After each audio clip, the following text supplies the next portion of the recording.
Welcome back to another episode of Warren Cali. In this episode, I'm going to detail the story of Foeboy from the Rollin 40 Crips. Now, inner circle beef is around in every community, every hood, and every block. Everybody's not going to like each other or be friends. Sometimes it's jealousy or various other factors why friction happens. Now, Foeboy was a Rollin 40 Crip who was active and was a known shooter. He was quick to use his gun, and that's what he was doing all 2016. But Foeboy's crazy shooting run would come to an end in February 2017. Detectives were investigating an unrelated murder when they spoke to a suspect who was referred to as DE. DE knew Foeboy. Detectives asked DE if he could provide information about certain shootings. DE said he knew about 3 shootings that Foeboy committed, and he went into detail about all 3.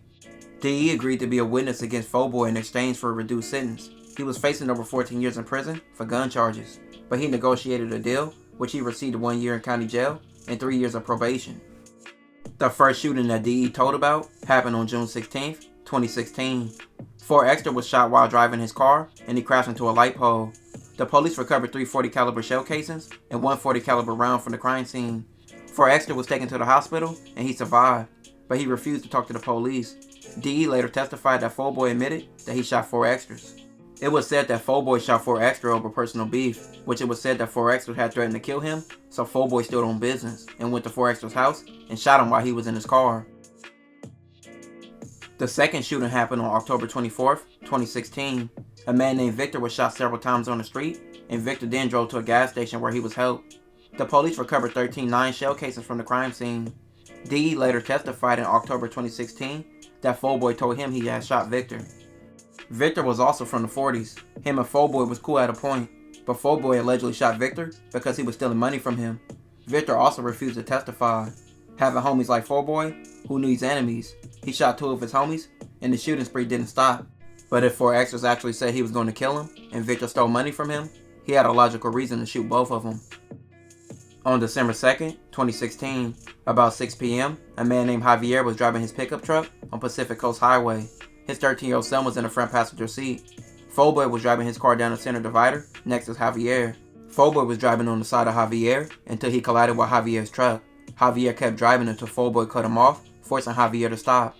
Foeboy exited the car, cursing at Javier and grabbing at his waist. Javier then drove away. Foeboy followed in his car, and while Javier emerged into the freeway, he heard multiple gunshots. One hit his bumper, another his taillight, and another hit another part of his car. Javier looked back and could see a gun being held up the driver's side of Foeboy's car. Javier reached over to grab his son and told him to get down. A bullet then would enter the car and exited off the front windshield. Javier slammed on his brakes, and Foeboy attempted to pass him on the right-hand shoulder lane. Foeboy's car hit the corner of Javier's truck, causing the truck to spin out. When Javier regained control of his truck, he saw that Foeboy was exiting the freeway, so Javier sped up and ran into Foeboy, trying to disable his car. Foeboy and his passenger jumped out the car and fled on foot before the car caught on fire. Javier and his son exited their truck and called 911. The police arrived and found a gun inside the grass near the driver's side of the door of Foeboy's car. But this is where things really went bad for Foeboy. While the police were investigating, Foeboy's mom arrived at the crime scene and told police an unknown friend had told her that Foeboy had been involved in an accident. Foeboy's mom was the registered owner of the car, but a few days later, Javier went to the police station to identify the photo lineup, and he picked Foeboy. Foeboy was initially charged with 3 separate shootings. The jury found Foeboy guilty of shooting at Javier's truck, but acquitted him of Victor and 4Extras shooting, with them refusing to testify. Foeboy was sentenced to the high term of 7 years for shooting at Javier's car, plus an additional sentence of robbery, which was added for another case, giving him more time. Foeboy was a complete crash out, shooting his own gang, and even shooting people over road rage, but this shows you inner circle beef is everywhere.